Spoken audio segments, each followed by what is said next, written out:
Prej orës 10:30 në kryesinë e kuvendit po zhvillohet me dyert të mbyllura mbledhja e Këshillit të Mandateve, ku po shqyrtohet kërkesa e SPAK për autorizimin e arrestimit të zë kryeministres Belinda Balluku.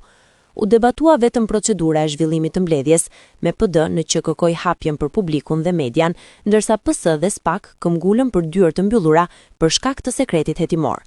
Në fund u vendos që mbledhja të vijojë e mbyllur dhe prokurorët e SPAK nisën leximin e kërkesës për arrestim. Balluku nuk ishte e pranishme në mbledhje, por u përfaqësua nga avokati Ardian Kalia, i cili kërkoi të njihet me provat e SPAK dhe që USB-ja me materialet hetimore t'i vihet në dispozicion.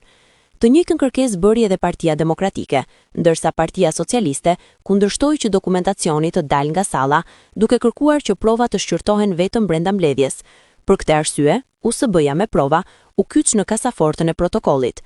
Ndërkohë që mbledhja po zhvillohej, Balluku ndodhej në kryeministrinë në mbledhjen e qeverisë, ndërsa SPAK përfaqësohej nga prokurori i çështjes Dritan Prençi, kreu i ri i SPAK Klodian Braho dhe prokuroria Dorina Bejko.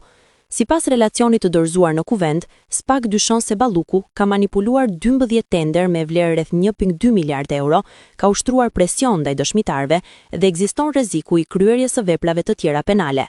Ajo është e pandehur për tenderin 190 milion euro të tunelit të Llogaras, në nënhetim për 7 lotet e Unazës së Madhe, me vlerë 450 milion euro, si dhe për disa tender të tjerë, përfshirë Thuman Kashar, Porto Romano Durrës dhe mirëmbajtjen e akseve të veriut.